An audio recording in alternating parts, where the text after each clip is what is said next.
Luigi's Mansion 3 has evolved a lot from its last counterparts, from the ghost catching to room design to the combat itself. The combat in this game is very easy, with ghost capturing also being very easy, with the powers of regular using slam and quick slam. What if we take those away from Luigi's arsenal? How difficult can we make the ghost capturing in Luigi's Mansion 3? And is it possible to even complete this game without using a single use of slam? In this video, we will find out if Luigi's Mansion 3 is beatable without using the slam. Alright, the rules are simple. No slamming while capturing ghosts. This is simple for now and pretty easy to understand. For something a little more controversial, using the plunger shot to grab onto furniture and breaking it does not count as a slam, since it's not the move slam, which is tied to ghost capture, but we will count it as a slam if it does damage to the ghosts, like Cambria on floor 5 and Fright's Knight's armor. One thing I do want to emphasize before we start the challenge is I am not the first to do this challenge on YouTube. I originally thought no one had done the no slamming challenge before, but I found out a channel with the name of Golden Yoshi Star 1 has done this challenge and has made it a minimalist run, since you can't really beat Luigi's Mansion 3 without doing it. And I have done this run personally before making this video, and I already know the answer on the numbers in my own run. But what my run is going to be doing different from their run is that they count any furniture slam or any furniture being yeeted from plunger shot as a slam. I will not be counting that. I officially only count it for ghost capturing or ghost damage breaking.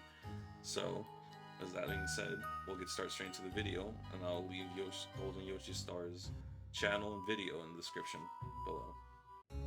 First, we start off in the basement where we do Poltercup's cute tutorial teaching us all the basics. So we have unlocked the Poltergust G00, where we have Strobe Bulb, Suck, Blow, and of course Burst, which we'll be using very much without utility. And as we make it to the ground floor for our first ghost catch, we have the biggest problem of the run right off the start.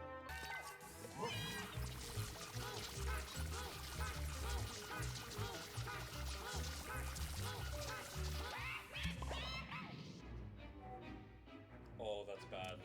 You heard it here first. This goofy goober motherfucker is part of the tutorial, and you cannot capture him or continue progress without slamming him once. Now, I tried to at least get him to as low as health as possible, and then vacuuming up from a really far distance to see if a game would count as that as progression towards, hey, maybe you can't do the slam.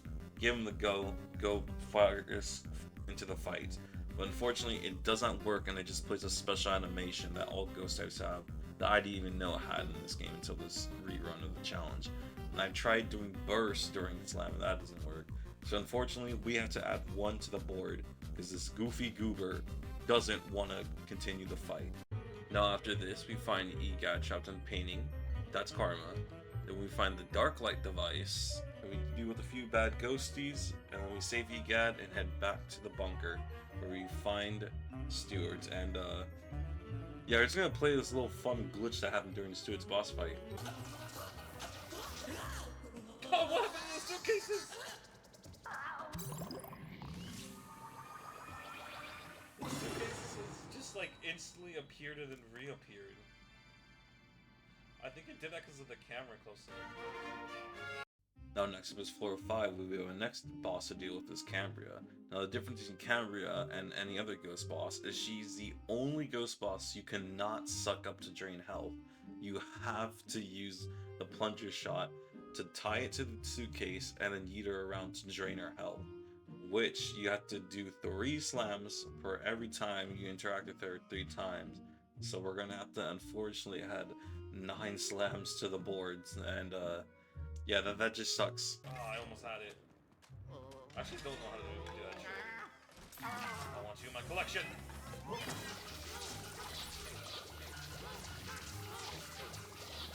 I'm persisting. Get in the vacuum. After we acquire Luigi, we have to cleanse floor to the shopping suites, and we use Luigi to do all our hard work because we can't do it as regular Luigi. And I'm going to show a trick right here, which I'm just going to call it Plunger Shot Distraction, where it only works on the goobers, unfortunately, but you use Plunger Shot to shoot a plunger onto a goober's face, and they can't attack or move for a short while. And this helps with the crowds of ghosts, especially. And especially if you want to stun longer, you can shoot the plunger shot and then pull it off of its face to make it more stun longer. But it's better just to just shoot it and then go after another ghost. Usually a tougher ghost or more health drain time or whatever you want, a ghost you want to go for. After that, we deal with Clem, Luigi cleans them up, and we head on to the next floor. Also, look at this almost big rig plane that I mega failed.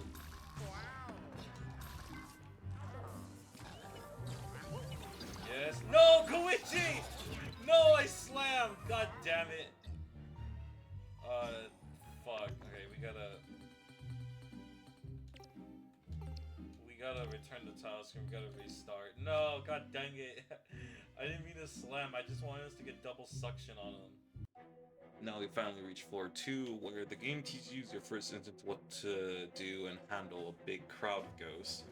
And Chef Souffle's little customers here are going to teach us a lesson by throwing food at us, which we can use some tactics to deal with them. One of them being plunger shot distraction, which, you know, I can shoot a plunger to one of them faces, and using Luigi to just leave him there so some ghosts attack him instead of attacking me when I'm trying to suck up a ghost.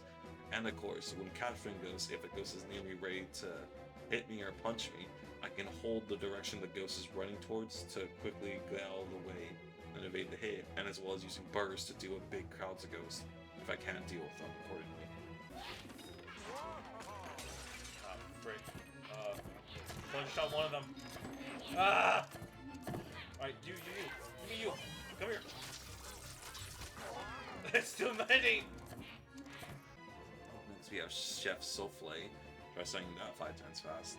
And one thing I forgot to mention about every boss ghost and hammer ghost is usually ghosts that are, I technically consider them heavy ghosts or tougher ghosts. There's always a limit of how much health you can drain off of them before they get released from the poltergust. And of course, without using slam, that's a big trouble, especially for boss ghosts, since boss ghosts have phases, and each amount of health determines a phase that allows you to stop draining their health. So, with Chef Souffle, there's only so much health you can drain without it all letting go for the poltergust, and you have to wait another turn in order to get an attack in. What? I never. I didn't know you could do that. Smell it. Then we got dumbass mouse to deal with.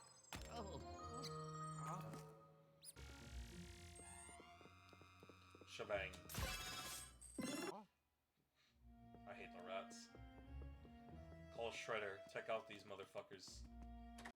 Yeah, that whole segment just kind of sums up floor 2 in general. I couldn't really think of a funny voiceover, so let's just move on to the next floor already. Jesus Christ. Next up we have Wolfengeist, where for his boss fight, we're gonna use a few speedrun strats to cheese him, because his boss fight sucks. Haha, lol. Lol, get wrecked. But for this famous pianist,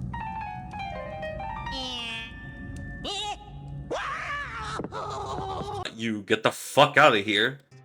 We are gonna have to add some counters to the slam meter because unfortunately we have to slam him 3 times in a row to break his piano, and we're gonna have to add that to the counter in order to complete his boss fight. There's no other way to get him out of the piano unless we slam him.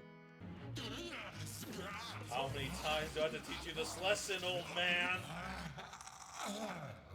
And next up we have, oh who am I kidding, it's just McFried's Puzzle Gauntlet as floor, no one cares. Let's just add the counter to the slam meter and let's move on. Now to on a more interesting floor, we have Dr. Potter, where we meet the most volatile enemy to the run, which is the Slinker.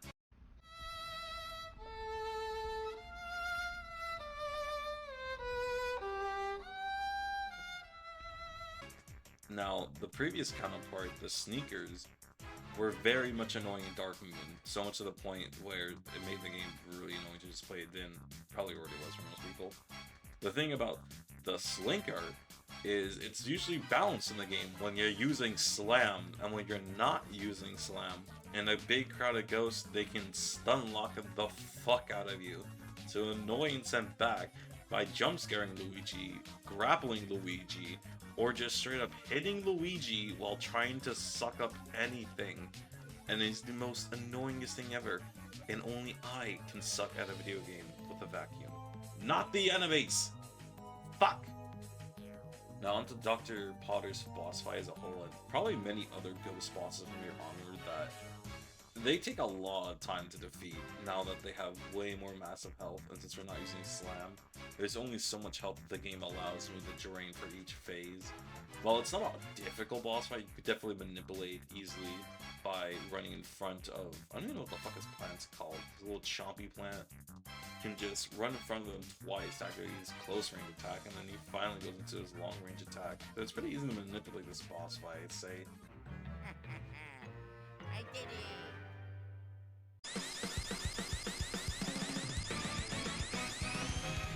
Double. We can show the world what we can do. You are next to me and I'm next to you. Push me on through until the battle's won. Next up, the dumb fucking cat that everyone hates. Everyone hates Polterkitty because it's just annoying traveling to different floors. What a good game mechanic, Nintendo. But like, everything aside though, we can't suck up Polterkitty. You have to slam the tails of this dumbass cat. And the first time you meet her, it is 80 health, so that's 4 slams for 3 times, which is gonna be 12 on the board.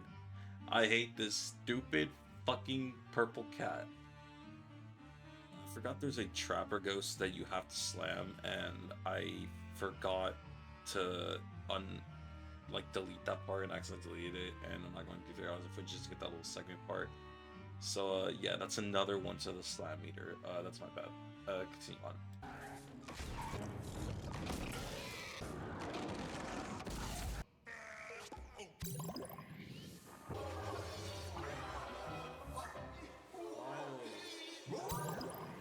Yeah, I just skipped 2 lame floors in a row. Do you really want to hear me talk about how lame the museum and boiler room is? No? Okay. Next, we have Tomb Sweeps, which is mainly a puzzle and more of a combat-eccentric floor. Way more funner than the last 2. And I don't really have much to say on this floor. I just have a bunch of funny clips to show you with the stupid enemies I encounter. Let's see them. Oh,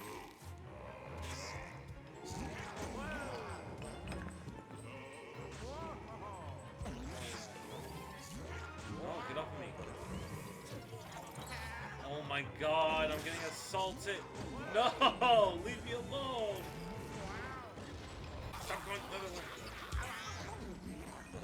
Lucky. Get your bitch ass back here!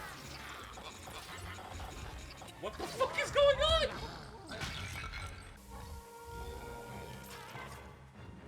Come on. Oh my god, it's fucking glitching. They're fucking purposely going in this corner. Yes. No, no, you're not getting away. Get over here, boy. And then you, get over here! Fuck you! Dealing with all those horrendous slinkers, we finally get to the boss fight. Make easy work, even after taking a long while to suck up all the sand. But probably one of the most longer boss fights for not being difficult, more of just being annoyingly difficult with the sand. But that's another easy boss fight, and on to the next floor. On to the best floor in the game. Anyone could fight me otherwise, say it isn't. And personally, my favorite, the Magician floor with the 3 Magician girls, which I can't remember their names because they all start with V, and I ain't remembering that shit. And on to next to this floor. I would say this floor is mainly easygoing. You mainly just interact with the Magician girls, mainly take down a few ghosts. It's only till the very end for the boss fight they randomize a room where it's more difficult because we got a bunch of ghosts to deal with until we finally get to their floor. And even saying so, their boss fight isn't that hard. Mainly, you can get through this entire floor without slamming a single enemy. This mainly holds up to how many ghosts can you deal at once. And with the boss fight each being 100 health each for all 3 sisters, super easy, easiest boss fight floor without slamming, in my opinion.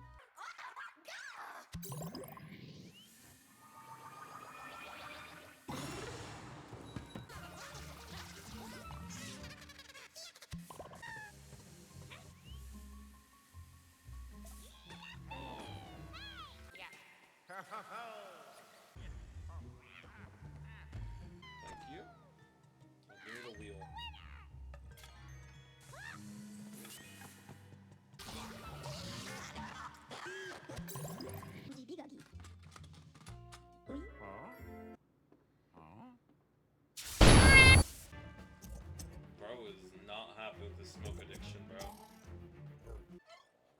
My trusted doggo. Oh.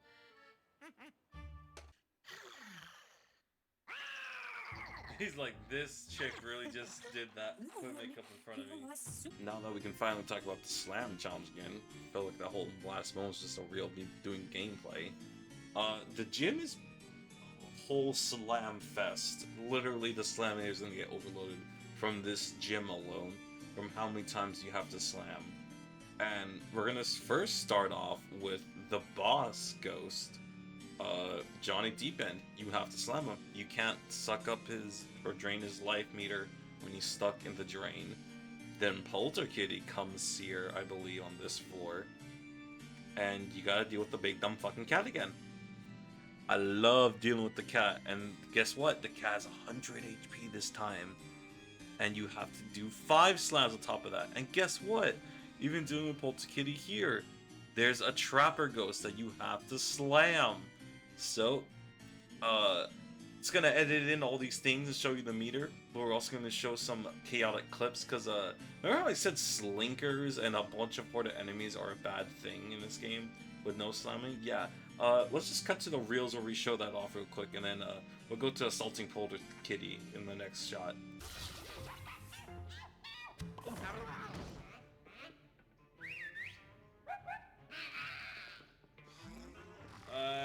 This is gonna be a tough one, I think. Okay, I got 4. Maybe I can get a good combo. If I can just keep this up. No! Bastard! Gotta have a celebration animation for that one. Holy shit. Oh, fuck. 1, 2, 3. I forgot Johnny Deepend, you can't fucking drain his health, you have to slam him. That's another kill on the board. On today, Trapper. Oh wait, I just realized that this Trapper and the one from the cat are also a slam. I never processed that in my brain before. Because you can't suck them up. They don't have health bars or like health points. And then I went to the counter. Poor Porcupine. This is for hurting my dog. God. This is gonna be annoying. Oh my god!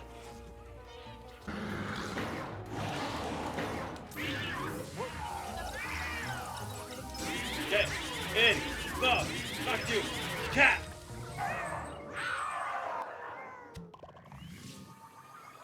So done with this cat. This is why I've always been more of a dog person. Holy shit.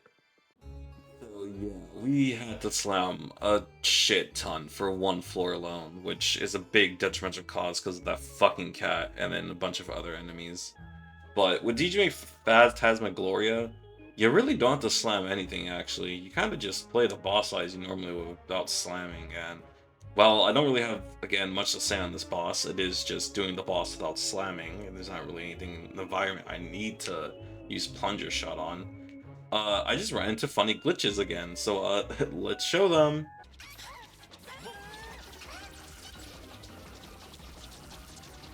What the fuck? What was that? Get over here.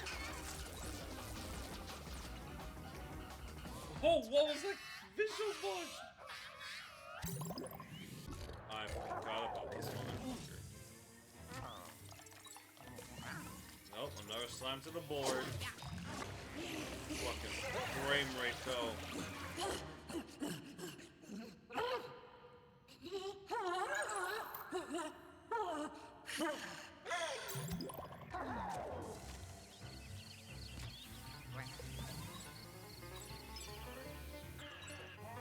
One, two, a 3 more slams to the board.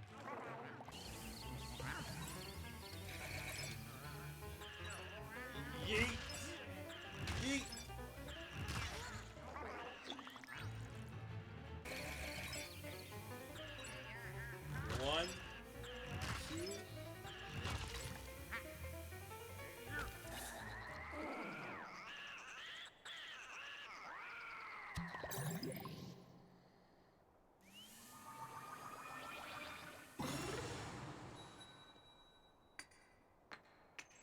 All being said, the official minimalist challenge for how many slams it takes to beat Luigi's Mansion 3 is 64, baby.